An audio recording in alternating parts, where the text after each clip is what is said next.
Hello বন্ধুরা, নমস্কার। রমাস কিচেনে সবাইকে স্বাগত। আজকে আমি আবার নিয়ে এসেছি নতুন একটা ভিডিও, যেটা হচ্ছে অনুষ্ঠান বাড়ির মতো শাক রান্না। তার জন্য এই যে শাকগুলো আমি কিন্তু গোটা গোটায় রেখে দিয়েছি। শাকগুলো আমি একদমই কাটিনি, কারণ শাক যদি বেশি কুচানো হয় তাহলে শাকের যে ভিটামিনটা সেটা চলে যায়। সেই জন্য আমি শাকটা কুচাইনি। চলো আমি রান্নাটা শুরু করি। আর স্কিপ না করে ভিডিওটা প্রথম থেকে শেষ পর্যন্ত দেখবে। যদি ভালো লাগে অবশ্যই লাইক কমেন্ট শেয়ার করবে। আর ইউটিউব থেকে যারা দেখছেন তারা সাবস্ক্রাইব করে রাখবেন।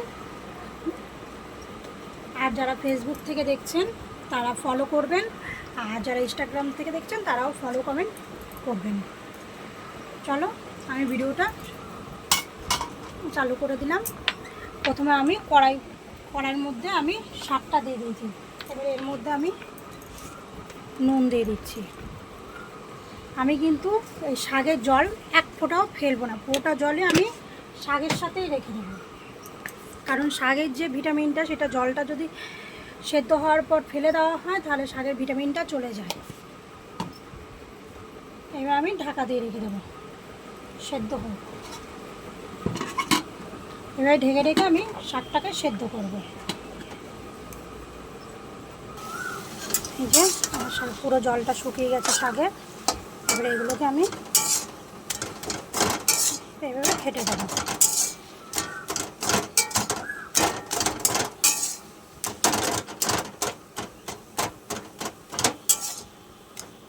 খুন্তি দিয়েই কেটে দেবো, তাহলে আমার আর কুচাতে হলো না শাকটা।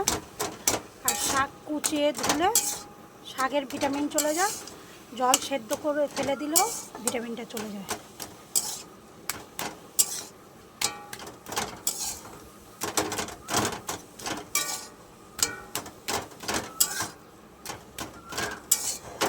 এইভাবে আমি পুরোটা ঘেটে দেবো। যে আমার শাকটা পুরো ঘাটা হয়ে গেছে, এবার আমি শাকটাকে নামিয়ে নেব।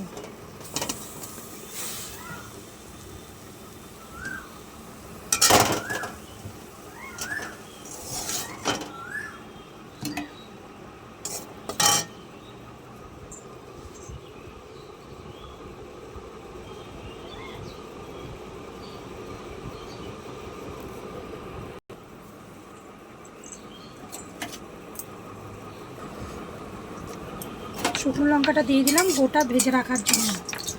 লঙ্কা ভাজা ছাড়া শাকের টেস্ট আসে না।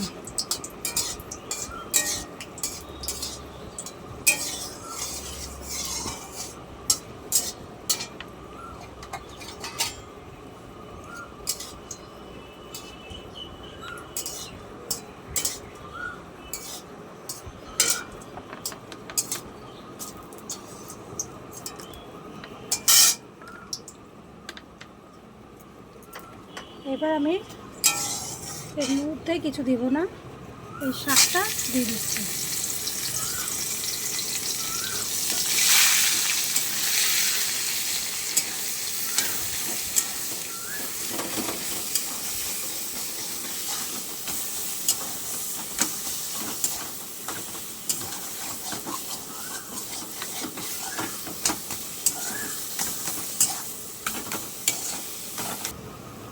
এভাবে শাকে দেওয়ার জন্য কটা বাদাম মিক্সিতে গুঁড়ো করে নেব। বাদামটা আমি এরকম করে গুঁড়ো করে নিলাম। এই বাদামটাকে আমি দিয়ে দেবো শাকের মধ্যে। এবার আমি এটা দিয়ে দিচ্ছি।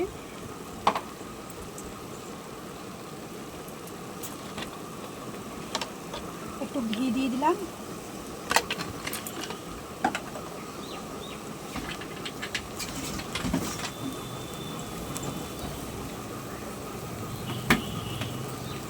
অল্প করে একটু চিনি দিয়ে দিলাম।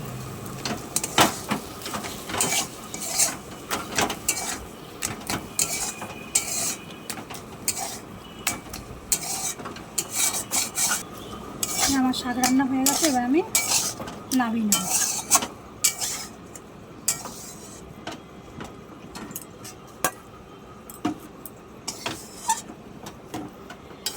ভিডিওটা যদি ভালো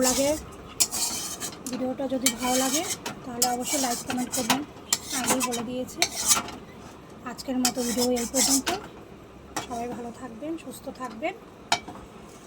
নতুন নতুন ভিডিও পাওয়ার জন্য লাইক কমেন্ট করবেন, তাতে আমাদেরও আগ্রহ বাড়বে আরও ভালো ভিডিও দেওয়ার জন্য। আজকে এই পর্যন্ত রাখলাম।